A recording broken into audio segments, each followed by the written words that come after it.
Hey, salut les crypto lovers, c'est Weltemer et bienvenue pour le petit journal du crypto du jour, le 30 du 6 2021, la clôture du mois. Ça fait mal. Market cap en dessous des 900 milliards de dollars, carrément 40 milliards de dollars dans le vent, 859 milliards de dollars. Bitcoin perd 4,35%, Ethereum 5,49%, Tether, USD Coin toujours en quatrième position, suivi de BNB qui ne perd que 1,24%. Va comprendre. Après, t'as le petit Ripple de Jean-Pierre Riffard qui perd 1,64, Cardano 3%, Solana 3,47, Dogecoin 3,58.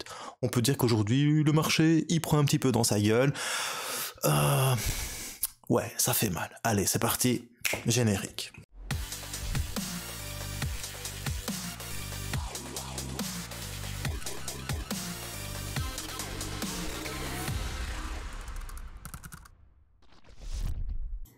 Alors si t'es nouveau sur la chaîne, n'hésite pas à t'abonner et à actionner la petite cloche de notification pour ne rater aucun petit journal du crypto. Moi, c'est Weltemer, tous les jours, je fais un petit journal du crypto, soit en live, soit enregistré. Aujourd'hui, c'est enregistré. Allez, c'est parti. N'oublie pas aussi de nous rejoindre sur le Twitter Culture Crypto. Et en exclusivité, ce soir, je t'ai pécho une photo du Parlement européen avec une bonne brochette de vainqueurs préparés pour nous faire le dîner de con, sans Thierry Lhermitte, mais c'est pas grave, regarde-moi ça, ces beaux eurodéputés branquignoles qui n'y connaissent que dalle, qui viennent de sortir une superbe loi qui va permettre à tous les échanges crypto-monnaies de posséder toutes nos données à caractère personnel. Il y a quelques années, ils ont sorti la RGPD. Et bien là, pour les transferts de 1 euro. Donc tout transfert de plus de 1 euro va devoir être déclaré. C'est limite comme si tu vas pas avoir baissé ton froc si tu as envie d'acheter 1 euro de crypto. C'est un truc de dingue. Je vous en parlais à 2 vidéos. L'Europe, c'est vraiment le pays de cons. On est vraiment dans un pays...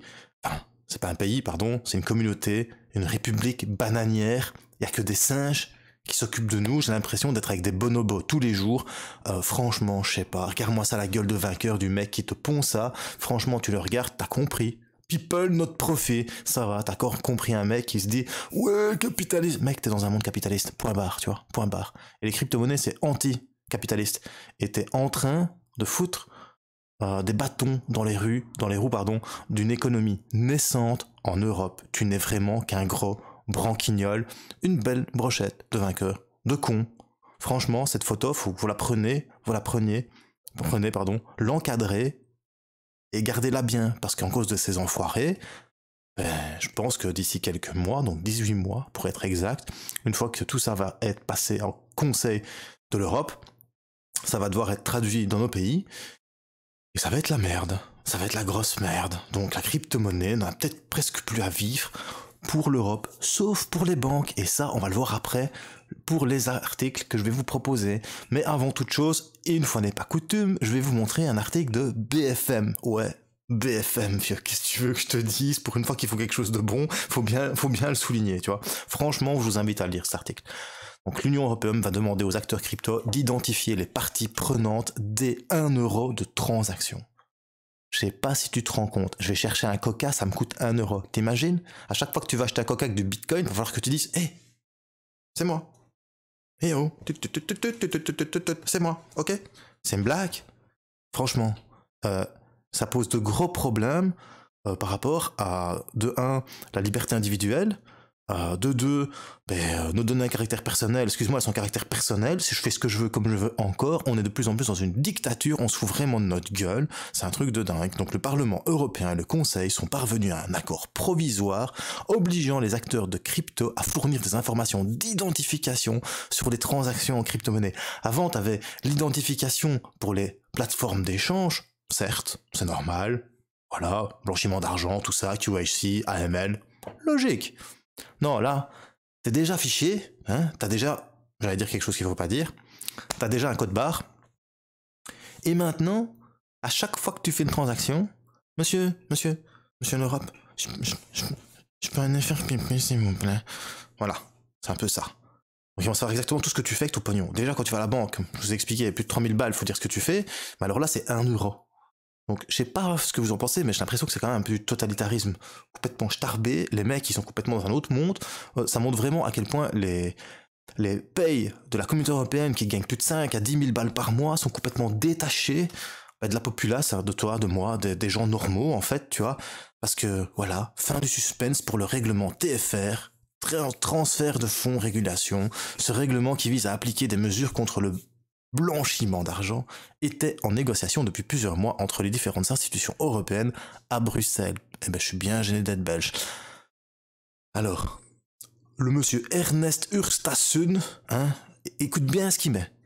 Nous mettons fin au Far West des cryptos non réglementés en combattant les principales lacunes des règles européennes de lutte contre le blanchiment d'argent. Rappelle-moi un peu qui est-ce qui a créé un billet de 500 euros. Qui a créé un billet de 500 euros? Est-ce que tu crois vraiment qu'il y a besoin des crypto-monnaies pour faire du blanchiment d'argent? Tu te fous de la gueule des gens? Tu crois que c'est pour qui les billets de 500 euros? Ben, c'est pour ceux qui vendent de la drogue, pour ceux qui vendent des armes, pour ceux qui louent des femmes, pour ceux qui violent des enfants. Voilà à quoi ça sert les billets de 500 euros. À tous ces gros porcs qui prennent plein dans leur poche pour que des lois de lobbyistes, pour que Coca dise « Ah, des bouteilles de plastique, allez, c'est pas grave, hein, on pollue, on met dans la mer, mais allez, s'il te plaît, tiens, des billets de 500. Hein, tu fais passer comme si c'était pas grave et qu'en fait c'est le consommateur qui jette le plastique et c'est le consommateur le fautif. C'est pas moi, Coca, qui produit le plastique et qui met mon Coca dans le plastique qui suis fautif. Non, c'est le consommateur. C'est la même chose. L'Europe se fout de notre gueule. Ils se foutent de notre gueule et franchement... Je sais pas, faut faire quelque chose. Enfin, je pense que c'est vraiment un truc de dingue. C'est vraiment quelque chose de fou. Voilà. Contre le blanchiment d'argent. Est-ce qu'on se fout pas de la gueule du monde? Sincèrement. Certes, il y en a certains qui l'utilisent, mais 99,9% des achats de crypto-monnaies sur les échanges ne peuvent se faire qu'avec un QYC. C'est-à-dire qu'on est obligé de passer par un compte en banque. Quand tu ouvres ton compte en banque, tu donnes ta carte d'identité à la banque. Donc, enfin, on va pas comprendre. Par contre, le délire total. Le délire, hein. C'est juste mythique. Donc, tous les fournisseurs de crypto-monnaies deviendront assujettis à cette loi. Ok? Alors, la vérification de l'identité du bénéficiaire effectif du portefeuille non hébergé sera obligatoire. Donc, si tu as un portefeuille qui est non custodial, donc qui ne fait pas partie de Binance par exemple, t'as juste bitcoin.org, tu prends ou sur Cardano tu prends Yoroi, tu vois, et bien quand tu voudras transférer plus de 1000 euros sur ton propre compte, on va dire, banco, faudra le dire aussi. Mais alors le truc le plus dingue, écoute bien, c'est contre le blanchiment d'argent, hein, on est bien d'accord. Ce qui n'entre pas en revanche en compte dans le règlement TFR sont les transferts dits peer-to-peer. C'est moi ou ils sont cons? Enfin... Attends. Problème de blanchiment d'argent. Sur les plateformes où il y a un QYC, où tu peux transférer de l'argent par ton compte en banque, où tu es totalement identifiable, là, tu dois dire qui t'es. Et chaque transaction, je peux aller aux toilettes, monsieur. Et là, peer-to-peer, de personne à personne, donc de compte non custodial vers un compte non custodial, hein, donc d'une adresse Bitcoin vers une autre adresse Bitcoin, bah, faut pas dire. Non mais il faut de la gueule des gens. Tu crois vraiment que les mecs qui blanchissent du pognon, ils vont pas utiliser ce système-là? Parce qu'il y a que ce système-là qu'ils peuvent maintenant utiliser vu qu'il n'y a pas de QYC. Donc c'est vraiment se foutre de la gueule des gens. Vraiment. Ça me révolte. Donc ils sont en train de tuer de tuer une économie naissante dans une Europe qui est en train de péricliter, dans une Europe où l'industrie il y a plus, dans une Europe où la production il y a plus, où il y a plus que du service et où il y a plus que des moutons qui se sont fait enfermer pendant 2 ans, et depuis qu'ils se sont fait enfermer pendant 2 ans parce qu'il y avait le Covid, ils passent tout ce qu'ils veulent comme moi parce que de toute façon maintenant ils savent bien que le citoyen il a peur et qu'il ferme sa gueule. Donc c'est un truc de dingue. Je suis désolé, je suis peut-être vulgaire, mais là c'est vraiment... Et il y a personne qui bouge. Enfin, moi le premier, j'ai pas que ça à foutre non plus de mes journées, hein. Je fais déjà un live et je fais déjà des vidéos, ça prend déjà du temps sur ma vie, mais les acteurs de la crypto-monnaie type Asher et tout, je sais qu'ils ont fait une lettre à tous nos représentants peace en Europe. Fabuleux l'Europe, hein. Fabuleux démocratie. Ça n'a rien servi, ça n'a servi à que dalle.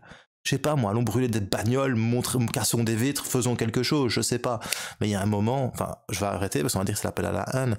Parce que je suis quand même en Belgique, je peux pas dire ça, hein, parce que sinon on va venir chez moi, on va toquer, et t'as dit qu'il fallait casser des vitres et des voitures, brûler des voitures. Allez hop, prison. Donc, je veux dire, faut faire quelque chose. une pétition, n'importe quoi, faut faire quelque chose. Donc s'il y en a qui ont du pouvoir là-dedans, faites quelque chose, parce que franchement, c'est déconné.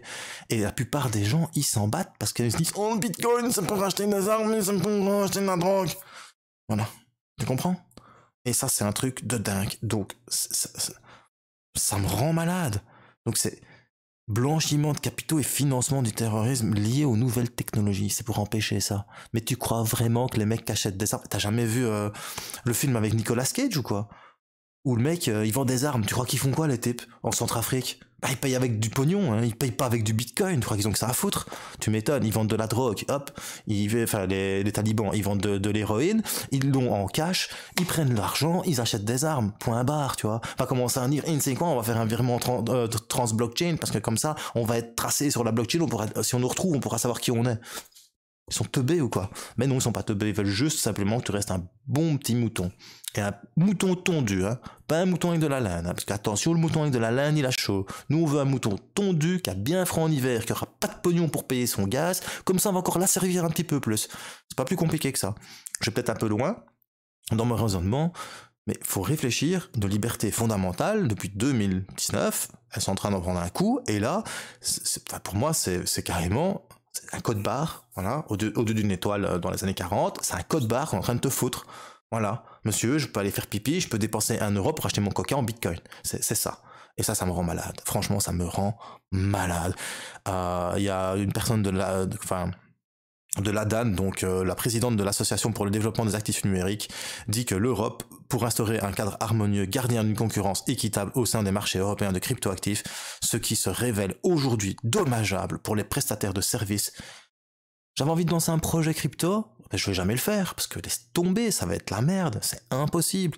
Des actifs numériques les plus vertueux, parce que tous ceux qui ont fait le PSAN en France, eh bien, ils vont l'avoir là profond, parce qu'en fait, une directive européenne, si tu ne le sais pas, une directive européenne, elle est supranationale. Supranationale, qu'est-ce que ça veut dire? C'est-à-dire que c'est au-dessus de l'État. Conclusion, quand la directive va sortir, ton État, en France, en Belgique, n'importe où, ils vont être obligés de l'appliquer.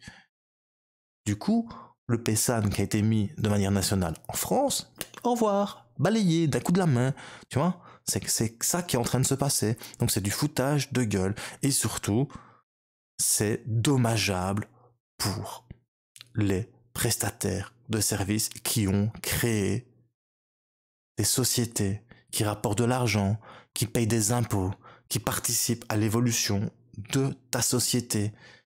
C'est un truc de dingue. Par contre, non, j'allais dire quelque chose que je peux pas dire, ça c'est un avis personnel. Alors, en termes de compétitivité aussi, sur le secteur à l'international, l'Europe, comme je vous ai expliqué, veut être plus blanc que blanc, comme d'habitude. Moi, l'Europe, je vais être toute blanche, tu vois. Pourtant, t'as pris un drapeau bleu, t'aurais dû prendre un drapeau blanc avec des étoiles rouges, tu vois. Hein, ça me fait penser un peu au Ku Klux Klan. C'est un truc de dingue. Eh bien, l'Europe va plus vite et plus loin. Il est regrettable que le périmètre TFR couvre toutes les opérations en cryptoactifs dès le premier euro, et celle entre les plateformes et unhosted wallet, donc ce que je vous ai expliqué, elle est non custodiale. Enfin, si la supervision ne suit pas, cela s'avère, in fine, préjudiciable à l'industrie européenne face à ses concurrents étrangers. Mais tu m'étonnes, les concurrents étrangers, ils ont simplement appliqué les recommandations du GAFI, du groupement international financier, tu vois. C'est un truc de fou. L'organisme intercontinental de lutte contre le blanchiment d'argent. Pourquoi est-ce que tu veux encore être plus blanc que blanc? On a déjà perdu toutes nos usines parce que tu voulais moins de pollution qu'aux États-Unis. Conclusion, elles se sont tous cassées et on a perdu tous notre taf. Là maintenant, ah non, attention, t'imagines s'il y a un mec qui achète un flingue avec du bitcoin, c'est fini, l'Europe elle va brûler, tu te rends compte? C'est quoi ça, vraiment? Franchement... la chance que je n'ai pas réussi à être crypto-millionnaire parce que je me casse. Mais je me casse bien loin. Mais vraiment bien loin. Parce que cette Europe, de plus en plus, elle me dégoûte, quoi. Pourtant, je suis enfant européen, quoi. Je suis italien, belge et européen, du coup, en même temps, tu vois. Et franchement, mais je me dis, c'est pas possible, quoi. Enfin, voilà. Lisez cet article, franchement, très bon article de BFM Crypto. Bravo à vous si vous voulez comprendre exactement ce qui vient de se passer, mais c'est très très important. Et encore une fois, tching, c'est la petite brochette de vainqueurs qui vont nous faire un bon petit dîner de cons. Allez, après ça, après mon petit... voilà, mais je vais essayer de vous expliquer ça de manière très virulente peut-être, mais c'est vraiment ça qui va se passer. Je voulais dire un gros big up, je suis en train de regarder une émission de Grand Angle Crypto. Je vous dis toujours que le Bitcoin, c'est la liberté. Le Bitcoin rend au peuple le pouvoir de sa souveraineté, te rend propriétaire de ta propre monnaie, te rend banquier toi-même. Et ici, il y a une interview de Yamb Ntimba, qui est camerounais, qui explique l'asservissement du franc CFA de la France sur les républiques de Centrafrique, parce qu'il faut le savoir. Perso, je le savais déjà. Donc en fait, le franc CFA, ça a été créé par la France, et le franc CFA ne peut être qu'échangé contre de l'euro. Conclusion, les gouvernements dans ces pays-là, ils sont à la rue. Pourquoi? Parce qu'ils ne savent pas investir dans leur... Enfin, c'est la misère, parce que les gouvernements ne savent pas investir dans leur propre pays, parce qu'ils n'ont pas leur propre trésorerie. Ils se font rouler dans la farine. En fait, tout ça, la création monétaire du franc CFA, en fait, a été créée pour que l'Afrique reste toujours dans les bas-fonds. Tu vois? Pour que nous, Européens, nous pouvons vivre toujours comme on vit, tu vois, belle petite Behem, tranquille, belle petite Rolex, tranquille, tu vois, à manger, à profusion. Et ça, je le sais, pourquoi? Parce que j'ai eu un collaborateur, un étudiant qui vient du Cameroun, qui est venu dans mon magasin, le mec, il m'a expliqué sa vie là-bas, il m'a expliqué plein de choses que je comprenais pas, parce que il faisait des études ici en Belgique, et ses parents font partie de la politique, et il m'a expliqué des trucs, j'ai halluciné, et il m'a expliqué ce truc de franc CFA et tout, et justement, là-dessus, cette personne sur Grand Angle Crypto explique vraiment ce qu'il m'a expliqué. C'est un économiste philosophe, et en fait il y a vraiment l'asservissement, et c'est fait exprès pour garder au maximum un niveau de pauvreté extrême dans ces pays-là, pour qu'en fait nous, Européens, nous puissions leur exporter à un maximum. Tu te rends compte que ça coûte plus cher de produire du manioc sur place que d'importer du blé ou du riz européen. Allez, c'est un truc de dingue. Et ben tout ça, c'est à cause du CFA. Donc eh bien, Grand Angle Crypto, en fait, il faut savoir que pour l'instant, il y a un forum économique dans tous ces pays-là qui ont envie, de faire du Bitcoin leur monnaie principale pour les échanges. Et ça fout la merde, parce que la Banque nationale de Centrafrique a dit que c'était illégal, donc même le gouvernement ne peut pas changer, c'est un truc de dingue, c'était illégal de faire le changement franc CFA Bitcoin. Donc ils ont dit mais c'est pas grave, on va utiliser que le Bitcoin, plus besoin du franc CFA. Donc ils sont en train de regarder comment est-ce qu'ils vont faire. Donc il y a un forum économique là-bas qui est en train de se passer, et cette vidéo elle est splendide, elle est juste top, parce que c'est vraiment le témoignage d'un mec qui a étudié l'économie et qui t'explique ce qui se passe réellement là-bas, et ce que pourrait changer le Bitcoin dans leur économie. Et c'est en fait ce que va changer le Bitcoin d'ici 100 ans dans le monde entier, parce que pour l'instant, l'Europe, pourquoi elle cadenasse tout ça? Parce que bien évidemment, elle se rend bien compte que le Bitcoin, mais c'est rendre ta liberté. Parce que tu possèdes ton argent, et eux, ils ne veulent pas ça. Eux, ils veulent que tu possèdes de la créance. Ils veulent que eux te possèdent. Tu comprends? C'est ça, une économie de créance. En Europe, l'euro est basé sur la créance, sur la dette. Et la dette, elle te possède. Parce que pour acheter une baraque, tu dois acheter une maison, 25 ans, comme ça, pour acheter une maison, t'as pas le choix. Mais il n'y a pas que ça. Ta monnaie nationale, en tout cas européenne, est basée sur la dette. Donc ils te possèdent par les couilles, mon gars. Et ils ne veulent pas que les gens utilisent le Bitcoin, parce qu'ils savent bien que si le jour où quelqu'un, où assez de personnes vont comprendre à quoi sert le Bitcoin, de toute façon, le jour où ce sera nous qui serons au pouvoir, ils auront là. Parce que quand nous, Bitcoiners, on sera au pouvoir, ils n'auront plus le choix, on changera la loi. Quand je dis nous, c'est pas moi, mais c'est les Bitcoiners, on changera la loi. Parce que de toute façon, on gagne de plus en plus de voix. Et ça, ils veulent l'entraver. Parce que le changement vient d'une personne. Et cette personne, c'est Satoshi Nakamoto. C'est con, mais c'est comme ça que vient le changement. Tout changement technologique, idéologique dans les sociétés viennent d'une personne. La preuve, le christianisme, l'empereur Augustin, en 600 et je ne sais plus combien. Le christianisme, c'était une secte dans les égouts de Rome, et il en a fait une religion. Il a aboli comment on dit les religions avec beaucoup de dieux? Les religions avec plusieurs dieux. Un monothéiste et je ne sais plus quoi. Enfin, il a aboli les religions avec plein de dieux, et il a dit maintenant c'est le christianisme. Eh bien, tu vois, une personne peut changer les choses. Exactement. Eh bien, c'est ce qui va se passer avec le Bitcoin. Ça va prendre du temps, mais ça, ils en sont conscients. Ils en sont bien conscients. Ne te tracasse pas. On va changer l'économie de la dette sur une économie, on va revenir sur un étalon. Et cet étalon, ce sera le Bitcoin. On peut me prendre pour un taré, mais c'est comme ça. Avant 1977, c'était l'or.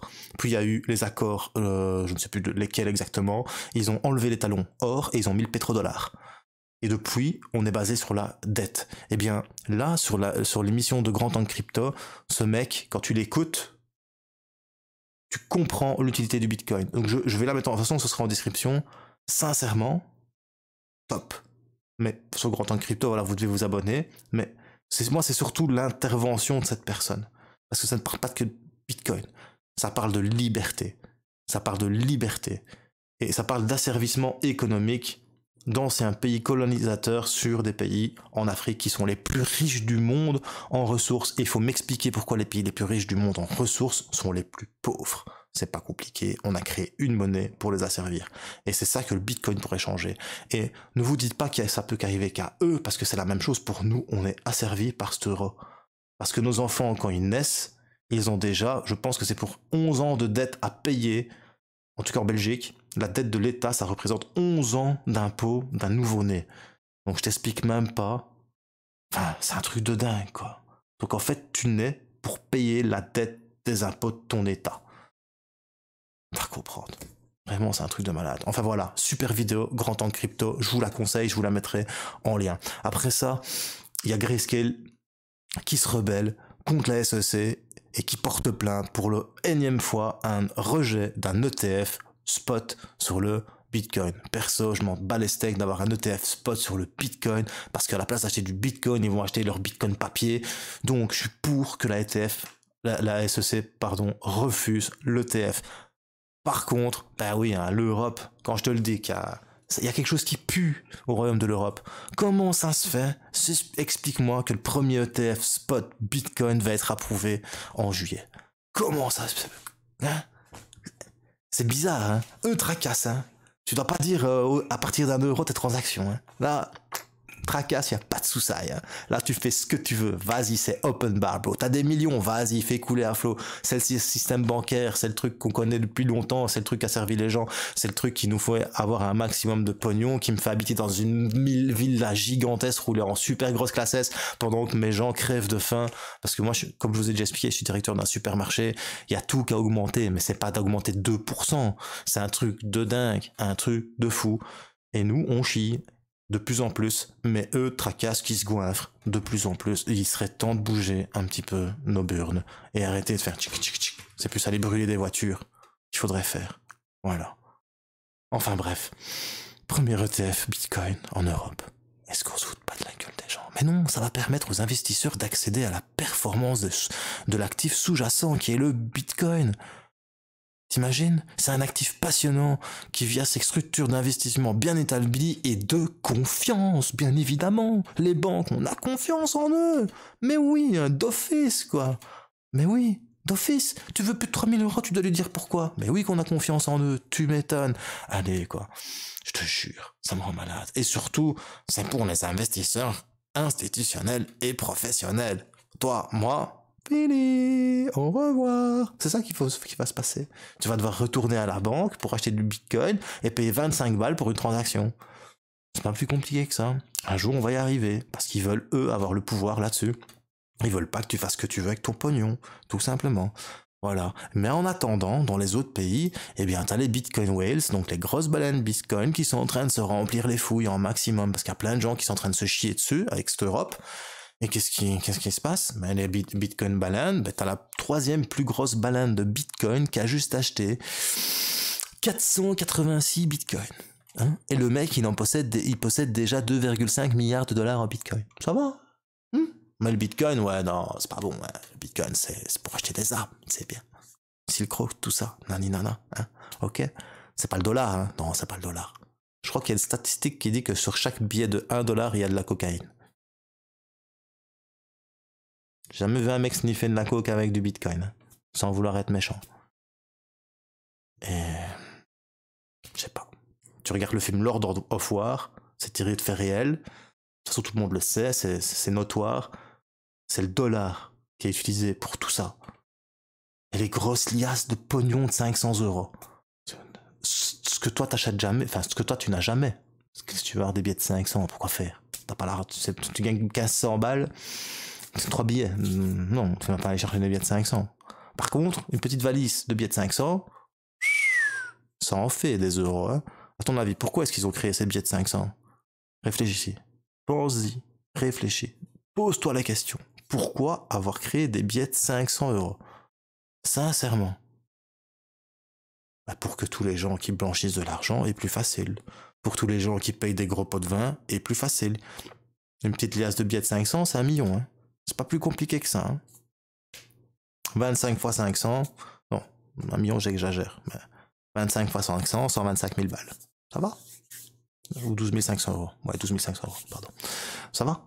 25 billets. 12 500 balles. Je pense que la question est vite répondue. Hein. Bisous. Ok. Allez, maintenant on va passer sur l'analyse technique du Bitcoin. Eh bien, hier, je vous disais que sur le Bitcoin, sur du H4, on va rester sur le H4 aujourd'hui. Ça sert à rien d'aller plus haut, ça sert à rien d'aller plus bas. De toute façon, c'est là que ça s'est passé. C'est là que c'est pertinent. Donc, si vous voir sur le H4, ben, je vous parlais qu'on était arrivé sur une zone qu'on appelle un support. Et que généralement, on achète sur un support pour venir chercher la résistance précédente. Mais tu mets un stop loss sur le précédent plus haut. Moi, j'ai mis le stop loss sur le précédent plus haut. On est venu le chercher, donc j'ai perdu. J'ai gagné en descente, mais j'ai perdu encore en descente. Donc, au final, ça va. Je kiffe quand même. Mais bon, ce qui s'est passé, c'est que malgré tout, le Bitcoin avait quand même répondu présent ici, hein, dans toute cette zone-là, tu vois. Puis il avait répondu présent dans toute cette zone-là. Et puis il n'a pas répondu présent dans cette zone-là, dans ces jours-ci, et ça a chuté. Est-ce que c'est l'Europe? Moi, je pense que c'est les marchés mondiaux qui sont dans le rouge. L'Europe, ça fait 6 mois, ça fait des années qu'elle a pas été aussi rouge. C'est le pire jour depuis 6 mois. J'ai lu ça dans l'écho. Le Bitcoin vient de franchir les 19 000 €. Il est 18 899 $. Et je pense que c'est pas fini. Maintenant, ma target perso, c'est 17 930 $ ici, ou alors peut-être encore venir consolider le plus bas qu'on a fait ici. Ça, c'est plausible, tu vois. Venir consolider les 17 592 $. C'est deux solutions et je pense que ça va aller beaucoup plus vite que ce qu'on pense. On va déjà perdre 50 $. Et je viens juste te dire 5 mots. Donc voilà. En plus, il y a du volume, un petit peu plus. Hein, pop-up de volume. Donc, on va voir ce qui va se passer. Regarde un petit peu le RSI, ben voilà, il a pris la tangente, hein, il est parti. Tu regardes un peu le MACD, bah c'est kiff. Hein, voilà, on commençait à faire des bons petits histomes, et voilà, aujourd'hui, ben laisse tomber, hop. C'était une feinte à la Messi, feinte de corps, et on repart vers le bas, c'est pas compliqué. Donc voilà, prochaine target, 17 930 $. J'attends les 17 930 $. Je vais peut-être prendre un long là-dessus. Peut-être prendre un long comme ça. Hop, je mettrai mon petit long ici, ça je l'enlève. Hop, je mets mon long là-dessus, je mets mon stop. Parce que bien sûr, tu mets un stop. Hein. Il y en a qui vont dire, ouais, non, ça sert à rien de mettre des stops, fais ce que tu veux. Moi, je mets un stop, et je mets mon long, et je mets ma vente ici. J'ai un ratio de 6, un risk and reward de 6, donc t'investis 1, tu peux gagner 6. Je pense que le risk and reward est plutôt pas mal, mais il faut qu'on arrive à 17 952 $. Voilà, tout simplement. Donc ça, c'est sur du daily, du H4. Est-ce que ça vaut vraiment la peine que je te montre du daily? Je veux bien te le faire. Mais sur du daily, bah voilà, ça saigne. Tout simplement. Là, on a vraiment fait... ça saigne. Mais non, maintenant, sur le daily, ce que tu peux peut-être voir, on est peut-être en train de faire... Hop. Un double bottom. Ce double bottom, hop, il est ici. Donc c'est un head and shoulders inversé. Mon petit head and shoulders inversé. On pourrait peut-être, hein. Ne me fais pas dire ce que j'ai pas dit. Alors, on pourrait peut-être venir faire ça. Hop. Voilà. Peut-être, ou carrément le mettre comme ça, un triple bottom, et puis on repartirait à la hausse. Mais j'y crois pas. Hein, ça fait un moment que je vous dis que ça va chuter, donc j'y crois pas. Donc sur du court terme, quand je vous analysais ça, moi je le voyais différemment. Sur du court terme, maintenant sur du weekly, je vous l'ai toujours dit, il faut attendre la clôture de la semaine. Et je vous avais dit, le spinning top, il nous donnait une décision. Ben là, écoute, cette semaine-ci, la décision a été prise. On descend la cave, on va regarder s'il y a des araignées. S'il y en a, on aura peut-être peur, on va remonter. Si on n'a pas, on risque de nettoyer, s'y installer, mettre une petite couchette, tranquillou, et attendre que la guerre elle passe, si tu vois ce que je veux dire. Donc, on risque d'aller voir des niveaux un peu bas. Et pour un petit peu voir ces niveaux qui sont un peu bas, ben on va se mettre sur du monthly. Mais ça, on analysera demain, parce que la clôture monthly, elle est demain. Mais là, par contre, je vais aller sur Bitstamp. Voilà. Et le monthly, pour moi, ben, c'est pas compliqué. On va le mettre demain. Ben, le monthly, regarde. clôture, ouverture. Ici, à, hop, 13 769 $, qui avait été le top en 2019. Voilà. Hop, avec la clôture, ouverture. Pile poil ici. Ça te fait une zone fourchette. En plus, la moyenne mobile 200 monthly passe pile dedans. Ça te fait une zone entre 10 784 $ et 13 769 $. Et ça, c'est possible. C'est même plus que plausible. Donc, si tu as envie de refill du Bitcoin, moi à ta place, j'attends. Et regarde un petit peu comme c'est magique. Bon, on enlève la petite tête de vainqueur. On va sur le profil de Will Tamer, sur mon compte trading. Et ça, cette publication, elle a été faite le 18 juin. Ça va? Target, elle est là. Donc on verra si un jour on l'atteint. Voilà. C'était Will Tamer pour ce petit grand journal du crypto, mais c'était important de vous dire ce que je pensais là-dessus. Ça va peut-être rien changer, ça changera certainement rien du tout. Les décideurs ont décidé, l'Europe, comme d'habitude, fait de la merde. Mais bon voilà, on est obligé de subir. Voilà. Qu'est-ce que tu veux que je te dise? Ça fait 40 ans qu'il y a un déni de démocratie, il n'y a personne qui le dit. Qu'est-ce que tu veux faire? Donc voilà, c'était Will Tamer pour le petit journal du crypto. Si t'as bien aimé, tu mets un petit pouce bleu. Si t'as pas aimé, mets-le quand même, ton petit pouce rouge, hein. N'hésite pas, bro. Et surtout, mettez des commentaires. Merci à tous. Merci à tous ceux qui nous ont rejoints. Merci à toutes les personnes qui mettent des commentaires. Merci à tout le monde qui me soutiennent. Et passez une bonne soirée. Et je vous donne rendez-vous demain pour un petit journal du crypto. Ce sera encore enregistré parce que demain, je termine à 20h15 au taf. Et samedi, je vais voir le concert d'Indochine donc à Lille, donc il y aura certainement pas de petit journal du crypto. Enfin, c'est même carrément d'office où je ferai peut-être une vidéo en milieu de journée. Donc voilà, c'était Will Tamer. Et surtout, bro, n'oublie pas, choose life, choose freedom, et choose Bitcoin. Peace.